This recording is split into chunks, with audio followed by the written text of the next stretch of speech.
आज की क्लास में आपका स्वागत है। आज हम एक बहुत ही महत्वपूर्ण विषय पर चर्चा करेंगे, कंप्यूटर नेटवर्क यानी कंप्यूटर नेटवर्क। आज के डिजिटल युग में चाहे हम ईमेल भेज रहे हों या ऑनलाइन मूवी देख रहे हों, हर चीज़ के पीछे एक नेटवर्क काम कर रहा होता है। जब किसी एक कंप्यूटर से दूसरे कंप्यूटर को कनेक्ट किया जाता है, तो उसे हम नेटवर्क कहते हैं। आसान शब्दों में कहें तो किसी कंप्यूटर में दो या दो से ज़्यादा कंप्यूटर्स का जुड़ना नेटवर्क कहलाता है। नेटवर्क के द्वारा कंप्यूटर्स आपस में डेटा और इन्फॉर्मेशन को एक दूसरे के साथ शेयर करते हैं। एक नेटवर्क को वायर तथा वायरलेस दोनों तरीके से बनाया जा सकता है। नेटवर्क में कंप्यूटर्स को जोड़ने की इतनी ज़्यादा क्षमता होती है कि एक कोने से दुनिया के हर कोने तक डिवाइसेस को कनेक्ट किया जा सकता है। Advantages of computer network 1. सूचना का साझाकरण यानी sharing of information. Computer network विभिन्न उपकरणों के बीच सूचनाओं और डेटा को आसानी से साझा करने की अनुमति देता है। 2. संसाधनों का साझाकरण यानी शेयरिंग ऑफ रिसोर्सेज।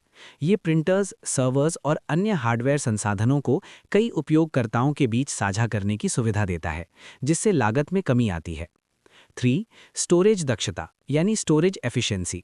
नेटवर्क के माध्यम से डेटा को केंद्रीय रूप से स्टोर किया जा सकता है, जिससे स्टोरेज का प्रबंधन अधिक कुशलता से होता है।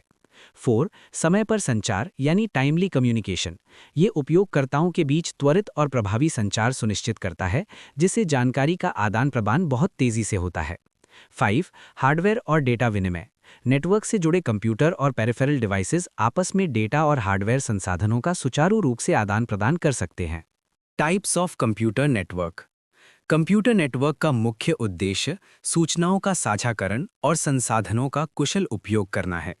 नेटवर्क के ज्योग्राफिकल एरिया के आधार पर इसे मुख्य रूप से 3 श्रेणियों में बांटा गया है: PAN, LAN, MAN, WAN।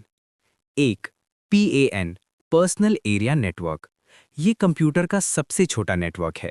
ये नेटवर्क डिवाइस को कनेक्ट करने के लिए ब्लूटूथ या दूसरे इंफ्रारेड इनेबल्ड डिवाइस का इस्तेमाल किया जा सकता है। इसकी कनेक्टिविटी रेंज 10 मीटर है। ये 30 फीट डायमीटर तक कवर कर सकता है। PAN नेटवर्क एक व्यक्ति के पर्सनल डिवाइस को एक दूसरे से कनेक्ट करने में मदद करता है। Advantages of PAN। इसके नेटवर्क को आपके अलावा कोई दूसरा व्यक्ति यूज नहीं कर सकता। ये नेटवर्क किसी भी तरह के डेटा को ट्रांसफर कर सकते हैं। इस नेटवर्क को यूज करना काफी ज्यादा आसान होता है। 2. LAN local area network. ये एक छोटे भौगोलिक क्षेत्र जैसे एक घर, ऑफिस या स्कूल की बिल्डिंग तक सीमित होता है। इसमें डेटा ट्रांसफर की गति बहुत तेज होती है। ये हार्डवेयर संसाधनों जैसे प्रिंटर और सर्वर स्टोरेज को साझा करने के लिए सबसे अधिक उपयोग किया जाता है। इसका प्रबंधन और स्वामित्व आमतौर पर प्राइवेट होता है। Advantages of LAN। इसमें एक कंप्यूटर से दूसरे कंप्यूटर में डेटा को बड़ी ही आसानी से शेयर कर सकते हैं। इसके द्वारा हम इंटरनेट को भी शेयर कर सकते हैं। LAN को बनाना काफ़ी ज़्यादा आसान होता है। 3. MAN metropolitan area network. ये एक पूरे शहर या किसी बड़े कैंपस को कवर करता है। ये कई LAN नेटवर्कों को आपस में जोड़ने का काम करता है। इसका उपयोग अक्सर केबल टीवी नेटवर्क या एक शहर के भीतर बैंक की विभिन्न शाखाओं को जोड़ने के लिए किया जाता है। इसकी रेंज 10 किलोमीटर से लेकर 100 किलोमीटर के आसपास होती है, जो कि LAN से बड़ी लेकिन WAN से छोटी होती है। MAN में इस्तेमाल होने वाले प्रोटोकॉल्स हैं RS-232, frame relay, ATM, ISDN, OC3 और ADSL आदि। Advantages of MAN। ये ज़्यादा दूरी को कवर करता है। ये LAN के मुकाबले कम एक्सपेंसिव है।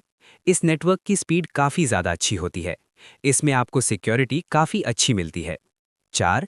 WAN wide area network. ये विशाल भौगोलिक क्षेत्र जैसे देशों, महाद्वीपों या पूरी दुनिया में फैला होता है। इंटरनेट WAN का सबसे बड़ा और प्रसिद्ध उदाहरण है। ये लंबी दूरी के संचार और समय पर डेटा के आदान प्रदान यानी टाइमली कम्युनिकेशन को संभव बनाता है। इसमें इंफॉर्मेशन की शेयरिंग वर्ल्ड वाइड पर होता है। Advantages of WAN। ये नेटवर्क बहुत बड़े एरिया को कवर करता है। ये सेंट्रलाइज्ड डेटा सिस्टम को मेंटेन करके रखता है। इस नेटवर्क में वर्कलोड आसानी से डिस्ट्रीब्यूट हो जाता है। इसकी बैंडविड्थ बहुत ही ज़्यादा उच्च यानी हाई होती है।